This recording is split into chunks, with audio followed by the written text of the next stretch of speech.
CH काली रात। शहर के काफी दूर एक घने जंगल में काली रात में चारों तरफ फैले हुए पेड़, जंगल के बीचों बीच एक आदमी अपने हाथ में बंदूक लिए दूसरे आदमी के सिर पर बंदूक रखकर खड़ा था।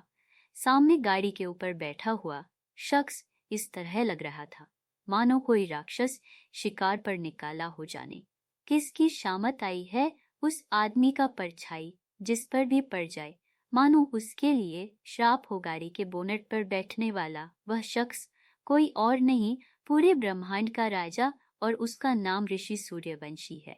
यह वह नाम है जिसे सुनने से लोग अपने अपने रास्ते बदल देते हैं। ऋषि सूर्यवंशी एक 23 साल का लड़का है जिसकी आंखें नीली हैं। उसकी हाइट 7 फुट 1 इंच है और उसका डार्क ब्लैक कलर का सूट जिससे यह पता चलता है वह एक बड़ा बिजनेसमैन है। उसने एक आदमी को इशारा किया जिसका नाम छल्ला है। छल्ला ऋषि का रेड हैंड है। ऋषि का इशारा समझते ही उसने ट्रिगर दबा दिया। जंगल में चारों ओर सन्नाटे के बीच गोली चलने की आवाज सुनाई दी जिससे सुनकर रात के अंधेरे में जानवरों की चिल्लाने की आवाजें आने लगी और चिड़ियों के उड़ने का शोर सुनाई देने लगा। जंगल से एक गाड़ी जिसका नाम रोल्स रॉयस में बैठकर ऋषि वहां से निकल गया। हवा को चीरते हुए वह गाड़ी शहर की तरफ तेजी से जाने लगी। हाईवे पर ड्राइवर ने गाड़ी रोड पर दौड़ा दी। खुराना हाउस। किसी जमाने में खुराना के इतने चर्चे थे कि लोग नाम सुनते ही कहने लगते थे, मैं उन्हें जानता हूँ।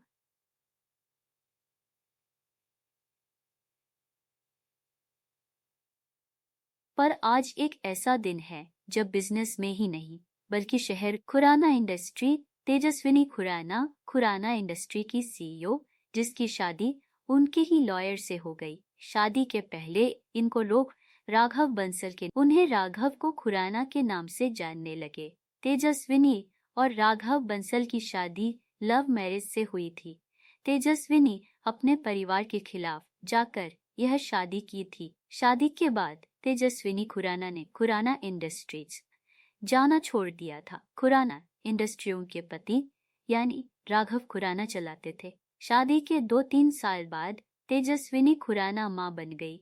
डॉक्टर से तेजस्विनी को पता चला कि उनकी प्रेगनेंसी क्रिटिकल है। यह सुनकर तेजस्विनी और राघव बहुत दुखी हुए। 9वें महीने में तेजस्विनी की हालत बहुत खराब थी। तेजस्विनी खुराना अस्पताल में आई। आपकी वाइफ की डिलीवरी बहुत क्रिटिकल है। डॉक्टर ने यह साफ कह दिया कि या तो हम बच्चे को बचा सकते हैं या माँ को। यह सुनकर राघव खुराना ने एक कठिन फैसला लिया, आप माँ को बचाइए। यह सुनकर डॉक्टर चली गई। थोड़ी देर में बच्चे की किलकारियां गूंजने लगी। डॉक्टर ने बाहर निराशा भाव से कहा, हम आपकी वाइफ को बचा नहीं पाए। यह सुनकर राघव खुराना को मानो कोई होश ही नहीं था। कई साल बीता। खुराना हाउस में नौकरों वालों से भी खराब कपड़े पहने हुए एक लड़की यस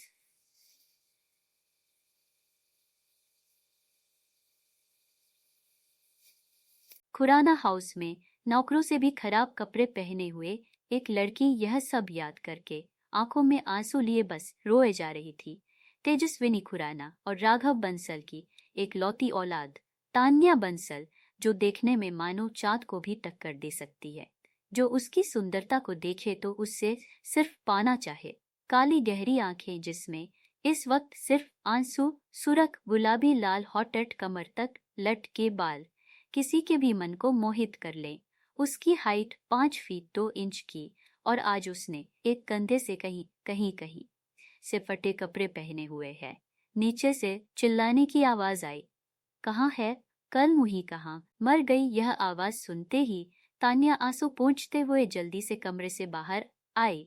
इतने में ही उसके सिर पर गंदे कपड़ों का ढेर एक औरत ने फेंका। यह औरत कोई और नहीं, तान्या की सौतेली माँ, जिसका नाम लावण्या बंसल है, जो तान्या से गिन गिन के बदला ले रही है। राघव बंसल कुछ काम से शहर गए हुए थे। पीछे से हंसते हुए बोली, माँ इस नौकरानी को घर से निकाल, 2 दिन भर खाती रहती है, घर का कोई काम भी नहीं करती, घर का कोई काम भी नहीं करती है। सुनकर तान्या कुछ ना बोलकर अंदर तो माँ बेटी तान्या कुछ ना बोलकर आंगन से ही करवाते कभी कभी तो तान्या को ढंग से खाना नसीब नहीं होता था। सबके सोने के बाद वह कहीं जाकर तान्या सोती थी। हर दिन कमरे में अपनी माँ की फोटो के सामने रोया करती। ऐसे ही कहानियों को सुनाने के लिए सुनते रहिए डेविल का प्यार। CH साजिश। तान्या की माँ को गुजरे 22 साल हो चुके थे। तान्या के पापा तान्या पर कोई ध्यान नहीं देते थे। वह भी तान्या की साइड नहीं लेते। तान्या की सौतेली माँ यानी लावण्या बंसल, जो कि दुनिया के सामने दिखावा करती है, तान्या उसकी रिसकी औलाद से भी ज्यादा है। खुराना इंडस्ट्री लॉसेस इतने होने लगे कि राघव बंसल को दिवालिया होना पड़ा। कहने को तो राघव बंसल ने दूसरी शादी तान्या के लिए किया था। जिस वक्त तान्या की मां गुजरी तब तान्या की उम्र बहुत कम थी। राघव बंसल ने केयर टेकर रखा था। वह केयर टेकर कोई और नहीं, लावण्या थी। आगे चलकर राघव बंसल ने लावण्या ने शादी यह सोचकर किया था कि तान्या को मां मिल जाएगी, पर कौन जानता था लावण्या उसे अपनी बेटी की तरह नहीं बल्कि नौकरानी की तरह रखेगी। सारे बुरे काम लावण्या अपनी बेटी के साथ मिलकर करती और उसका नाम तान्या पर लगा देती और राघव बंसल को बताती कि तान्या ने ऐसा किया। यह सब सुनकर राघव बंसल तान्या को बहुत डांटते। तान्या को तो पता ही नहीं था कि वह जिसे अपनी मां मानती है वह उसे अपनी बेटी नहीं मानती। वह इस फिराक में रहती कि कब तान्या को इस घर से निकाल दे। आए दिन तान्या के लिए मुश्किल खड़ी करती थी। तान्या को इस कदर टॉर्चर करती थी कि तान्या खुद ही घर छोड़ दे, पर वह इस अनजान शहर में किसी को नहीं जानती थी। रिद्धिमा तान्या की सौतेली बहन। रिद्धिमा ने तान्या को कभी अपनी बहन माना ही नहीं था। तान्या उसे अपनी छोटी बहन मानती थी। रिद्धिमा तान्या को नफरत से घूरते हुए अपनी माँ से बोली, आज मैं पार्टी में जाऊंगी। और यह सुनकर लावण्या बोली, क्यों, आज ऐसा क्या है?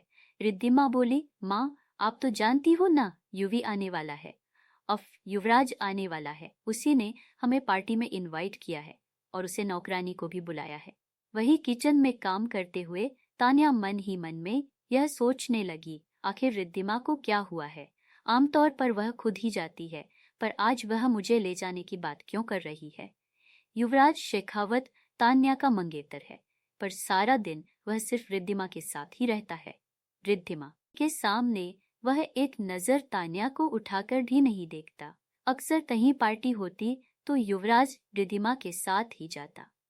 न जाने आगे क्या होने वाला है, यह सोचकर तान्या अपना काम करने लगी। शाम के 7 बजे तान्या के मुंह पर एक काले रंग का वन पीस, जिसे कई बार रिद्धिमा ने पहनना है, लेकिन तान्या के लिए यह कपड़े नए कपड़ों से कम नहीं थे। रिद्धिमा बोली, ये ले नौकरानी, इसे पहन ले। वैसे तो तू इस लायक भी नहीं कि तू मेरे पहने हुए कपड़े पहने, पर क्या करूं, दुनिया के सामने सगी बहन का क्या करूं, दुनिया के सामने सगी बहन का नाटक तो करना ही पड़ेगा।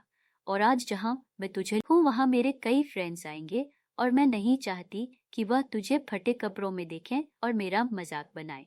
वहां किसी से ज्यादा बात करने की जरूरत नहीं है।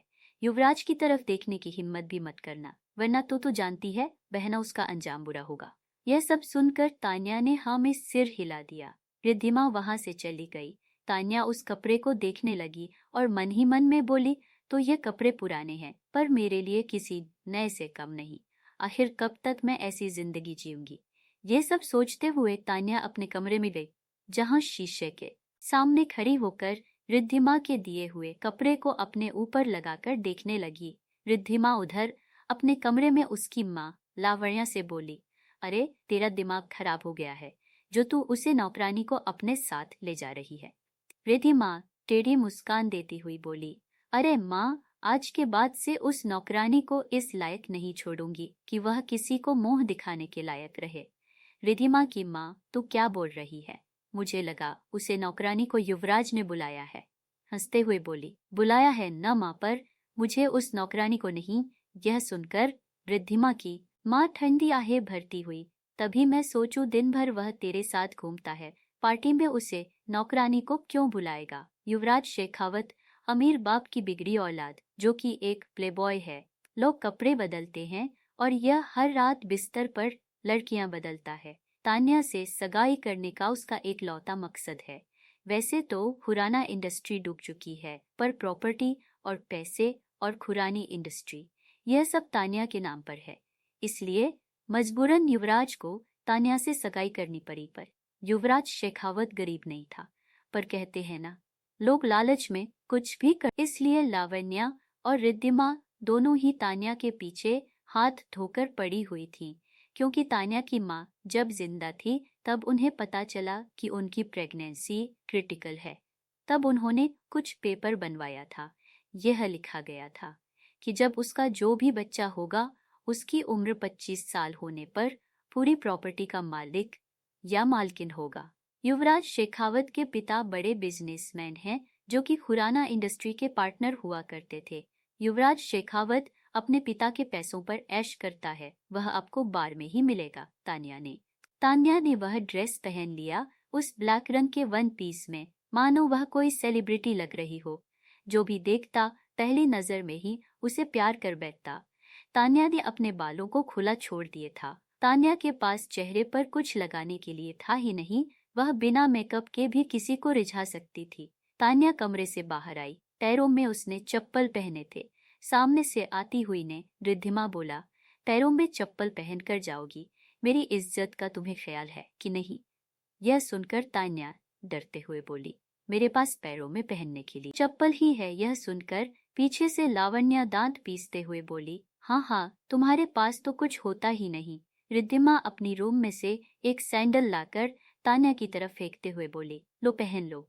तान्या नीचे झुककर सैंडल पैरों में पहनाने लगी। थोड़ी देर बाद वह दोनों घर से निकल गईं। अगर आप मेरे चैनल पर नए हैं तो मेरे चैनल को सब्सक्राइब करें, और अगर आपको यह स्टोरी अच्छी लगी है तो इस वीडियो को लाइक और शेयर करें, और प्लीज़ आप मेरे चैनल को सपोर्ट करें। आगे मैं ऐसी ही वीडियो डाला करूँगी।